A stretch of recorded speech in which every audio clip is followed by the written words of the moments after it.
जुलजना की तारीख क्या है? मौला इमाम हुसैन अलैहिस्सलाम की सवारी है। ये कोई आम जानवर नहीं है। इसने अपने कमालात दिखाए करबला के अंदर। रोजे आशूर इसने मैदान अमल में उमर इब्ने साद ने कहा कि इस जानवर को पकड़ो। रसूल आजम ने इसके ऊपर सवारी की थी। कहा जाता है कि मोमिन हजरात कोई न्याज देते हैं तो जुलजना का पहले उसमें मुंह मरवाया जाता है या उसे खिलाया जाता है, इसमें कितनी सच्चाई है? मेरे ख्याल में ये वो लोग बातें करते हैं जिनके दिल में मवद्दत या मोहब्बत आले मोहम्मद नहीं है। जानवरों की खुराक अलग है। कौन अपने उस खाने को मकरू करेगा या अपनी उस नजर नियाज को मकरू करेगा। अस्सलाम वालेकुम नाज़रीन, मैं हूं आपका मेज़बान एहसन ज़फ़र और आप देख रहे हैं पब्लिक न्यूज़। नाज़रीन, मेरे कब में आप देख सकते हैं जुलजना यहाँ पे मौजूद है। जुलजना की तारीख क्या है और बरामदगी से पहले जुलजना को क्या क्या तैयारियां करवाई जाती हैं। सैयद अली रज़ा, आपसे भी मैं जानना चाहूँगा, तारीख के हवाले से आपसे बात करने चाहूँगा कि जुलजना की तारीख क्या है।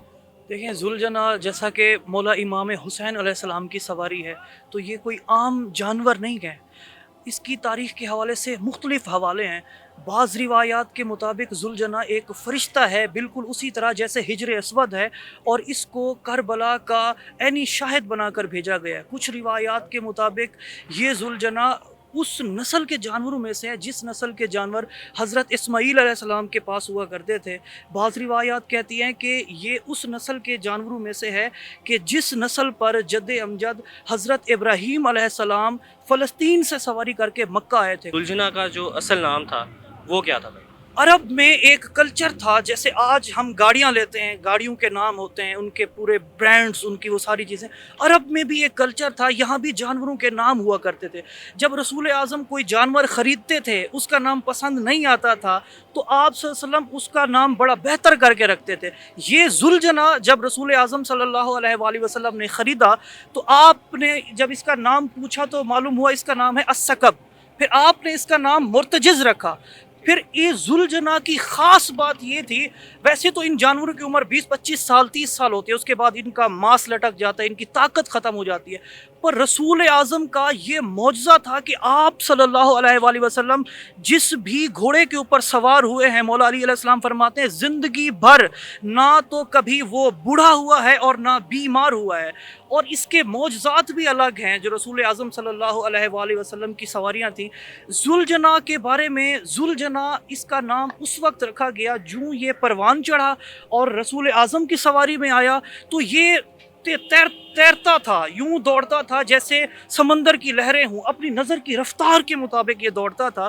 तो इसका नाम फिर रखा गया जुलजना, यानी दो परों वाला, जू दो जना पर, फिर इसका नाम जुलजना रखा गया। फिर जब ये मौला अली अलैहिस्सलाम की सवारी बना, मौला हसन मौला हुसैन अलैहिस्सलाम के पास आया, फिर जब इसने अपने कमालात दिखाए करबला के अंदर, और जब रोज़े आशूर इसने वहाँ पर मैदान अमल में जब मौला की शहादत हुई, और उस वक्त उमर इब्ने साद ने कहा कि इस जानवर को पकड़ो।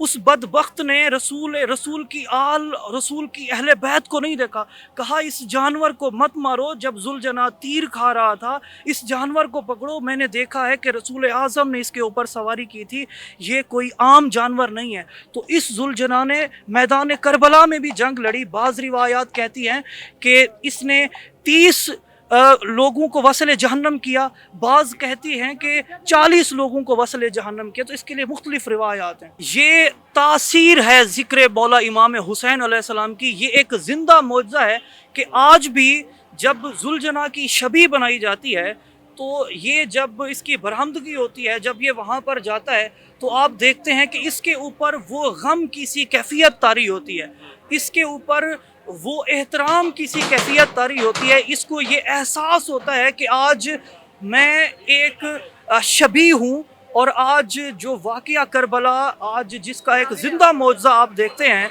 कि अज़ादारी, ज़िक्र हुसैन, आज ये जितने भी आप इस तरह के मौजज़ात देखते हैं, तो उसके मुताबिक ये अपने आप पर कैफियत ऐसी तारी कर लेता है। ज़ाहिर है आपने ये सारे के सारे मनाज़िर देखे हैं और लोगों के सवालात भी आप देखते हैं, और आपने भी ये सवाल किया, तो ऐसा कुछ भी नहीं है। अच्छा, अभी ये बरामदगी के लिए लेके जाया जा रहा है? जी बिल्कुल, अभी ये बरामदगी के लिए लेके जा रहे हैं, चूँकि कल आज शब आशूर है, تو آج بھی مختلف امام بارگاہوں میں شبیہ ذوالجناح برآمد ہوگی. ابھی یہ جو آپ شبیہ ذوالجناح دیکھ رہے ہیں یہ بی بی پاک دامن برآمد ہوگی آج. ٹھیک ہے. اچھا مجھے بتائیے گا ایک سوال جو بہت سے لوگ کرتے ہیں کہ کہا جاتا ہے کہ اگر مومن حضرات کوئی نیاز دیتے ہیں تو ذوالجناح کا پہلے اس میں منہ مروایا جاتا ہے یا اسے کھلایا جاتا ہے، اس میں کتنی سچائی ہے؟ میرے خیال میں یہ وہ لوگ باتیں کرتے ہیں جن کے دل میں مودت یا محبت آل محمد نہیں ہے. کیونکہ جیسے آپ آئے تو میں نے آپ کو یہ سارا وزٹ کرایا، آپ نے دیکھا جہاں پر نظر و نیاز تقسیم ہو رہی تھی، آپ نے دیکھا کہ کیسے دیگیں پیک ہوتی ہیں، کیسے وہ شاپر بنائے جا رہے تھے. تو ایسا سچ کچھ بھی نہیں ہے ایسا.